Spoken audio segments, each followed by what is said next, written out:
نمیگذارم به خاطر که نگاه نمیتونم. اینی موضوعاتی است که یقینا ابلیس لعین چقدر کار کرده، در ذهن مردم چی گپا را انداخته. سعی کنه به شیوهی که او خود در اینجا بری فکر میکنه، امی عذر بری خود معقول فکر میکنه که این عذر معقول است و ای را یکی از جمله شاخه های دینداری خود تلقی میکنه، حالان که این جنایت بزرگ است. تو از ابتدا و از الحال در صددی عزیزی که باید گناه بکنی، به این خاطر تو حج نمی کنی، حالان که انجام فریضه حج این قوت طلب داره.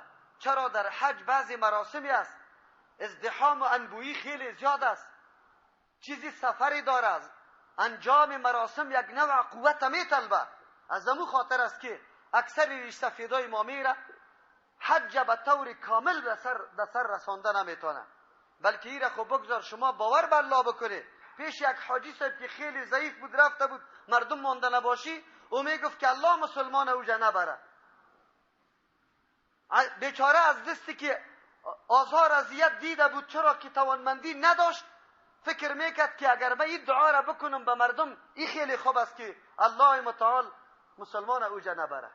اینی حالت ماست، اینی وضعیت مردم ماست. از او خاطر کسی اقدام برای انجام فریضه در حالت جوانی خود نمیکنه. از مرگ خود بترس که تنها روی بگور، با منکر و نکیر جوابت دادنیست. چون حضرت رسول خدا در جهان نمان، چون حضرت رسول خدا در جهان نمان، کس را چی اعتبار که بنابود بودنیست. از گوش خیش مشنوی که آن فلان نمان، در گوش دیگران خبرت هم رسیدنیست. این نام زندگی که نهادن مر تو را، این نام زندگی که نهادن مر تو را، جای حیات نام تو میت نهادنیست. بر پول سران دوزخن افتند گذر یقین، بر پول سران دوزخن افتند گذر یقین. اندازه گناه عذابت کشیدنیست. سعدی در این قفس که توان داشت مرغ را، سعدی در این قفس که توان داشت مرغ را، آخر قفس شکست و مرغ پریدنیست. آخر قفس شکست و مرغ پریدنیست. در لحد سهمناک زیر سرم خشت و خاک، با کفن چاک چاک بار خدایا ببخش. دنیا طلبیدیم به مقصد نرسیدیم، آیا چه شوند آخر دینا طلبی ما. ام خدا خواهی و ام دنیای دون، این محال است و خیال است و جون. از مرگ خود بترس که تنها روی بگور، با منکر و نکیر جوابت دادنیست. چون حضرت رسول خدا در جهان نمان، چون حضرت رسول خدا در جهان نمان، کس را چی اعتبار که بنابود بودنیست. از گوش خیش مشنوی که آن فلان نمان، در گوش دیگران خبرت هم رسیدنیست. این نام زندگی که نهادن مر تو را، این نام زندگی که نهادن مر تو را، جای حیات نام تو میت نهادنیست. بر پول سران دوزخن افتند گذر یقین، بر پول سران دوزخت افتند گذر یقین اندازه گناه عذابت کشیدنیست سعدی در این قفس که توان داشت مرغ را سعدی در این قفس که توان داشت مرغ را آخر قفس شکست و مرغ پریدنیست آخر قفس شکست و مرغ پریدنیست در لحد سهمناک زیر سرم خشت و خاک با کفن چاک چاک بار خدایا ببخش دنیا طلبیدیم به مقصد نرسیدیم که مسلمان باشه آفرین عاقل باشه و میقات مکانی رو در نظر بگیره و دیگر میقات زمانه یعنی زمان میقات مکانی چی مانه؟ یعنی خود بیت الله شریف مکانش این میقات مکانی است و میقات زمانی و زمانی هم زمان در ماه ذوالحجه قبلی یک 3 شرط داشت که اولش اخلاص بود که خاص به خاطر رضای الله جلاله باشه دومش سنت که به طریقه رسول الله باشه و سیومش هم اموالی که مصرف میکنه از حلال به دست آورده باشه با این حال یک گپ دیگه است که حج علما میگن 3 قسم است خب اینو متوجه باشین حج غالبا 3 قسم انجام میشه یکی حج افراد است او را مفرد میگن و یکی حج قران است قارن میگن و یکی حج تمتع این حال غالبا ما و شما در افغانستان حج تمتع میکنیم آیتی توحید بینم بر در و دیوارها آسمان ها کهکشان ها ثابت و سیارها الله الله الله الله الله الله شاهدانی بر وجود خالقی یکتای خویش بحر و برها درها دریاچه ها کهسارها آیت توحید بینم بر در و دیوارها. بریم سر فرایض حج. اول حج 4 فرض داره. چند فرض داره؟ 4 فرض داره. اول فرض حج چی است؟ احرام است. صحیح است نه؟ دوم فرض حج وقوف در عرفات است. وقوف در عرفات. این کل فقهای 2 فرض اتفاق دارن. سوم فرض حج سعی است. سعی بین صفا و مروه. چی است؟ سعی بین صفا و مروه. و چهارمیش طواف فرض. این سر فرایض حج نه؟ فرایض حج چند تاست؟ 4. چند دانه است؟ 4. اولش احرام بستن است. چی است؟ احرام بستن است. احرام بستن است. دومش در عرفات. وقوف در عرفات. وقوف در عرفات. سومش طواف فرضی و چهارمش سعی بین صفا و مروه. سعی بین صفا و مروه. واجبات حج فرایض خلاص شد نه؟ این حال میایم سر واجبات حج. اول واجبش بستن احرام قبل از میقات برای کسایی که طیاره هستن و از میقات برای کسایی که پیاده میرن. مثلا فکر کن این منطقه میقات است نه؟ این منطقه میقات است. این حال مثلا ما در موتر میام یا پیاده میام مثلا میفهمم این میقات خطش رسید پس همینجا میگیم احرام خدا بسته میگه. اما طیاره که چون تیز میره از این خاطر باید نیم ساعت پیش یا 1 ساعت پیش خبر میده که برادران میقات نزدیک است. باز در افغانستان چون حاجی‌ها در نیم ساعت نمیتونن در طیاره کالای خود تبدیل کنن در میدان چی میگن؟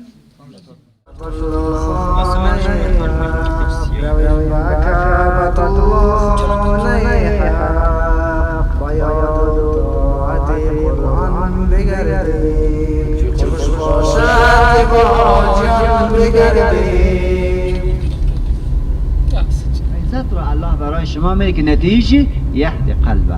الله قلبتان را هدایت میدهد. قلب که هدایت پیدا کرد باز مصیبت میشه که هضم شود. قلب که هدایت پیدا کرد در نعمت ها سقوط نمیکنه. در نعمت ها سقوط نمیکنه. فإن تولیتم والله بكل شيء علیم. و الله جل جلاله به هر چیز عالم است. و اطیعوا الله. چی کنیم که قلب هدایت پیدا بکند؟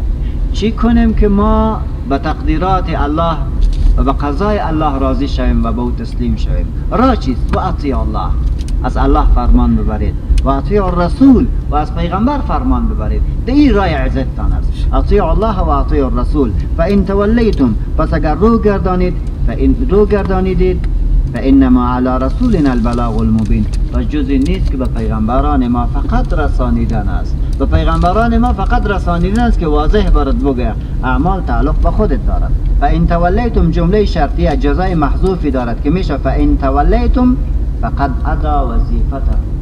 اگر شما رو گردانید، یقینا که پیغمبرای خدا وظیفه خود چی کرده؟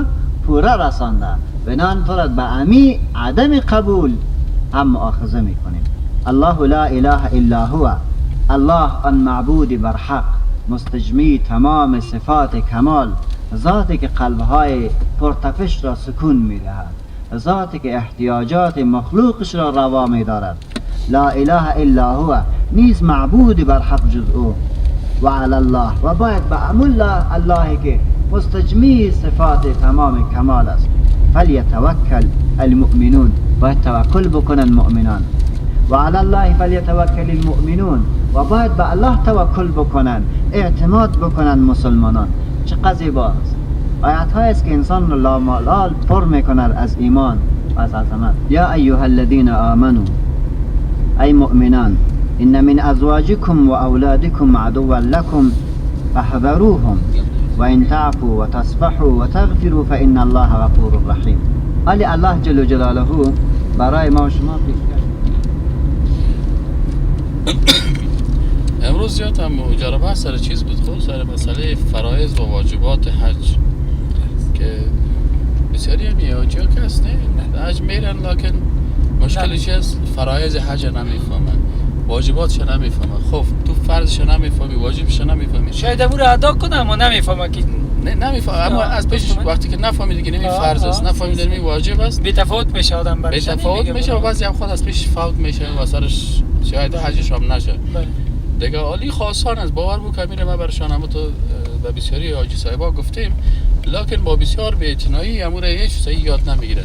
اینا اگه مثلا حاجی صاحب یاد بگیرن، اینا فکر کو فرضای حج آسان. احرام بستن چی است؟ خدا می احرام در حج چی است؟ فرض است. یک فرضش. دوم فرضش چی است؟ وقوف در عرفات. این فرض دومش است. صحیح است نه؟ این احرام بستن قبل از میقاتی واجب است. بله. دوم واجبش که چی است؟ دوم واجب باقی ماندن یا شب تیر کردن در کجاست؟ در مینا. این دو شد نه؟ سوم واجبت که پیش میری تا غروب آفتاب روز عرفات در عرفات مانده. بله بله. این سه شد نه؟ بله. طواف فرضی است که بعد از ذبح حیوان و یه پا وقتی که طواف میشه اینی چی هست؟ این طواف فرضی است. دیگه مثلا چی هست؟ چهارمش سعی بین صفا و مروه هست. اگر چی علمای احنافی را میگن که واجب است، لکن جمهور علما چی میگن؟ میگن که فرض است. خب این قدر خودم مثلا برای یک حاجی ضرور نیست که باید این رو بفهمم. مثلا واجب اول ما شما گفتیم که امی احرام بستن در میقات یا قبل از میقات، یعنی که قبل از میقات باید چی باشه؟ احرام بسته باشه. صحیح است نه؟ یعنی احرام بستن قبل از میقاتی واجب است. بله. دوم واجبش که چی است؟ دوم واجب باقی ماندن یا شب تیر کردن در کجاست؟ در مینا. این دو شد نه؟ سوم واجبت که پیش میری تا غروب آفتاب روز عرفات در عرفات ماندن. بله بله. این سه شد نه؟ بله. وقوف در عرفات فرض است و تا شام ماندن واجب است. آفتاب جزاک الله خیر. یعنی سه تا شد، سه شد نه؟ سه تا شد، چهار تا؟ چهار تا شد. بله. خب پنجمیش چی است؟ وقوف در مزدلفه است. بله. بله. این 5 تا شد نه؟ ششمیش جمرات است. صحیح است؟ صحیح شد؟ بله. ششمش جمرات شد. بله. هفتمش چی است؟ هفتمش امی ذبح هدیه است. هدیه. همین هدیه که ذبح میکنیم. بله. هشتمش حلق یا قصر سر است. بله. بله. و نهمیش هم طواف وداع هست. یعنی 9 تا چی داریم؟ واجب داریم. یاد گرفتی باز بگو. بله یاد گرفتم. استاد واجبات حج 9 هستن. اولش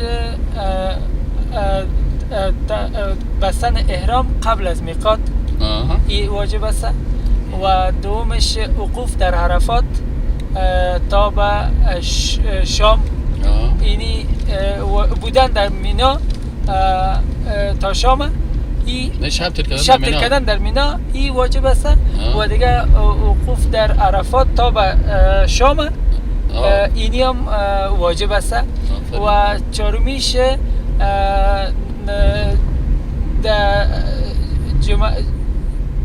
در مزدلفه است.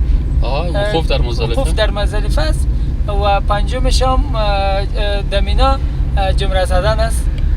نه چی است؟ وقوف در چیز شد نه؟ وقوف در مزدلفه گفتم اینا خود جمره زدن است. جمره زدن جمرات سیگانه و بعد از او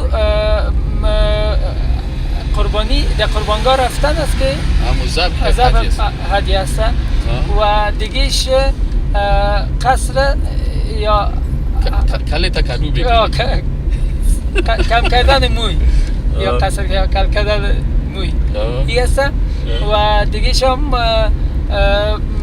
سعی بین صفا و مروه است. واجب در زحناف است. در زحناف و آخریش هم طواف وداع است.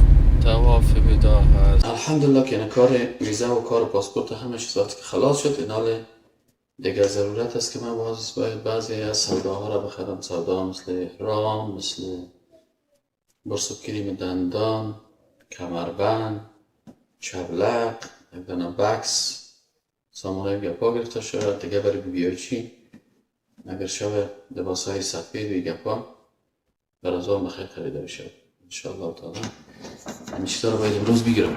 الله الله الله الله الله الله الله